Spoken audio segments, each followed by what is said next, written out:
What's up, y'all? This is the Nerd by Choice by your host, Miles Humphrey. This is the fifth episode of my podcast. The fifth episode. Like, do we really have to, that's actually crazy to me.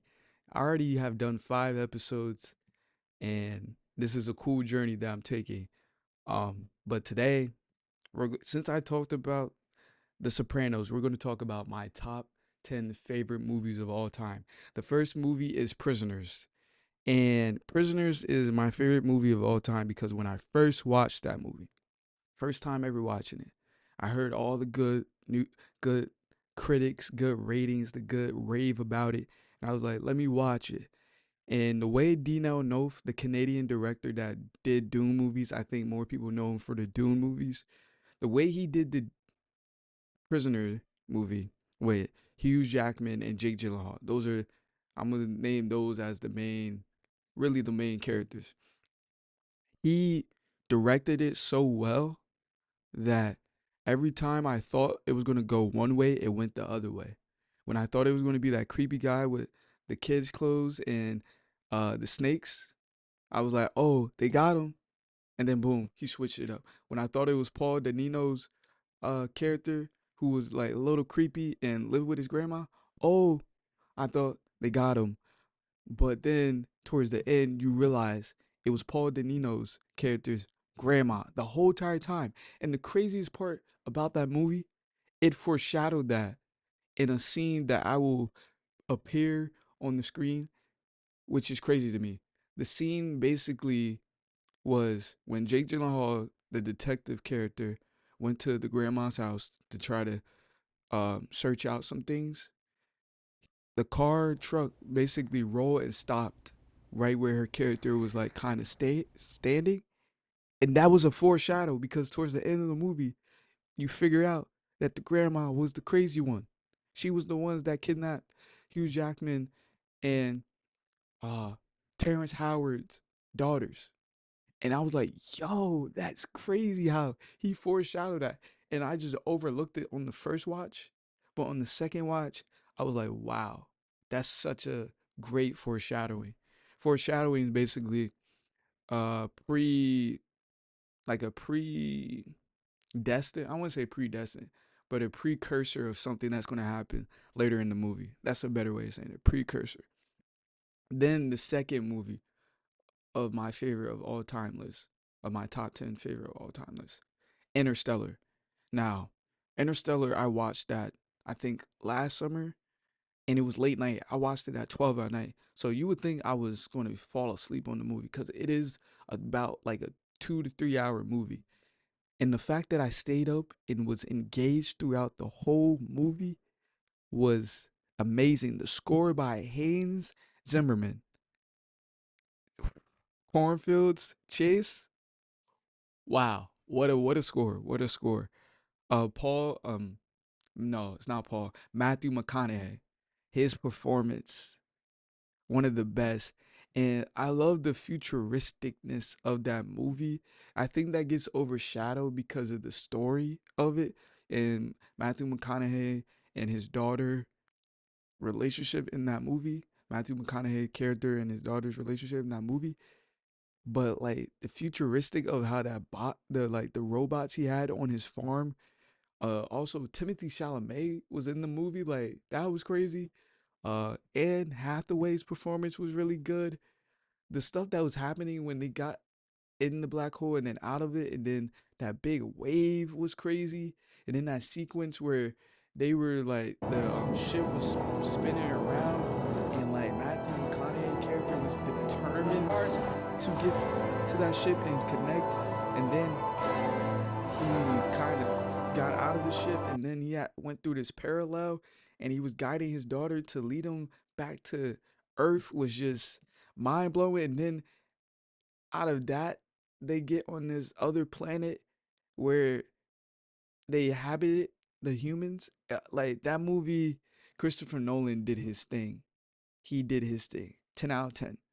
Now, the third movie, Inception. Now, Inception is something that I honestly and glad that Christopher Nolan did, because he did a movie that I would have, I wouldn't say I would have made, but like an idea that I talked about, like a concept of a dream within a dream. That's something I would bring up in a conversation with my friends. Not the movie, but like a dream within a dream and like lucid dreaming, stuff like that. The fact that he come with a concept of a dream within a dream, and basically the whole Leonardo DiCaprio, you had Cillian Murphy, you had oh something Gordon, and all those actors in that movie, and the fact that they had to go into a dream, then into another dream to get this secret, so Cillian Murray can help this other guy that Leo DiCaprio was helping, and that movie was just class. Like the visuals, the effects when they was kind of in like the terrace, and then all the tables and stuff started falling off, and then when the hotel building was rotating, the fact that that was practically made is amazing. And then the stairway that was moving in that one scene where they were walking up the steps, like the stuff that Nolan did practically, and just the idea of that movie is just class. It's just an all-time performance in my opinion. So that's number 3 for me. 10 out of 10. Then we're going to go with a detective movie, The Seventh. I mean, Prisoners is a detective movie, but like Seven, I feel like was really, really gritty, all that good stuff, detective. The Seven is basically Brad Pitt, Morgan Freeman. They're like this duo. They're trying to solve these murders, and the murderer does these killings, and he does it kind of copying the seven deadly sins. And one of my favorite scenes is when Brad Pitt was like, "What's in the box? What's in the box?" Like, that's such a good movie. I'll say it's like, I think I put it at 10 out of 10 on my list because I have like a movie list. And I think it's a 10 out of 10, but that movie was just another great film. Brad Pitt in the 90s, low key, was on a run. He had a Flight Club, he had Seven, he had a lot of movies. He was on a run in the 90s and the early 2000s. Then number 5 might surprise some people. No, I think it might surprise a lot of people. Like, if you know me personally, I don't think you're gonna be surprised. But like, if you're a cinema lover, you might be surprised. And it's the 2000 movie Memento by Christopher Nolan. Now, to me, that movie is just so good because Leonard, the character, is basically trying to solve this case of what happened to his wife, and he has short time memory, and he has to use Polaroids as mementos, souvenirs, to basically remember and retrace his steps, because he loses every day. Every time he either falls asleep, or every day after every day he loses his memory. So he has to have these Polaroids, and he has to regain his memory and keep solving it from that point forward. And the way that Nolan directed that was beautifully made, and one of my favorite movies. 9 out of 10. I honestly, one of the best movies I have watched of all time. Number 6, I'm gonna shout out to my boy Phil from college. He, like, I was gonna watch Shutter Island, but one day he was like, "Let's go watch Shutter Island with a couple of our friends." And when I watched that, the way Mark Scorsese directed that movie was just perfect, because he had two storylines in one movie, and they all correlate. So you had Leonardo DiCaprio character who was basically solving, he thought he was solving the case of these this killer, this psychopath, and then you later find out, spoiler alert, but honestly, this movie's been out for about 14 years, so that's on you.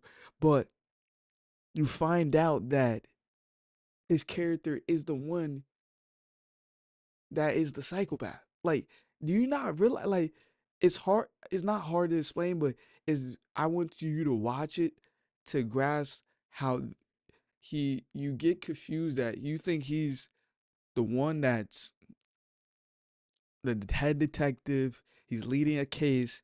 He's solving the case, and then after building after building after building up, you later find out that he's the guy. That he's trying to investigate. That he's doing all this, but all of it's fake. And it's for the doctors to make him feel comfortable. Like that movie was mad, trippy. Mark Scorsese directed that perfectly because it felt like two different stories, but it all worked out. And Leo DiCaprio with another amazing performance. And the crazy thing is that Inception was after Shutter's Island, and there's some parallels. I might make another episode breaking down those parallels, but there's some parallels between Leo DiCaprio's character in Shutter's Island and Inception, and one of them is the wife dynamic of both of his characters, which is interesting. And then we got Seven. I'm a big Stanley Cooper guy, and I think y'all know what the next movie is. Eyes Wide Shut. Eyes Wide Shut, I think I watched twice. The first watch, amazing watch. Very airy, trippy kind of movie. Gives you little chills. Nothing too scary, but like, it's like, this could be a possibility. Secret society, stuff like that. But I love Nicole Kidman's character on the second watch because when I watched it with my friends the second time, Nicole Kidman's character creeps me out. And it's not because she's really creepy. It's the way her and Tom Cruise start having conversations and she's kind of like deflecting or negating what Tom Cruise character went through that night. Like it's like she kind of brushes it off or they try to brush it off like nothing happens. Or they try or she try to like gaslight him like, "Are you sure that happened? Are you sure this happened?" Like I was like, "What? Did I really watch this right?" And I might have to watch it a third time to dissect that because it's just crazy. That movie's just crazy in general.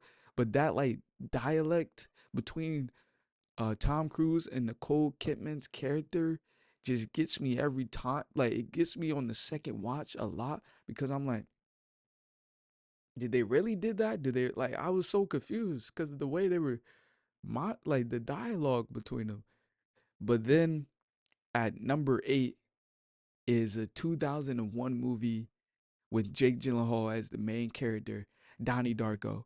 Now, Donnie Darko, I only watched it once. I might have to do a second watch, but I love the way they made that movie because of the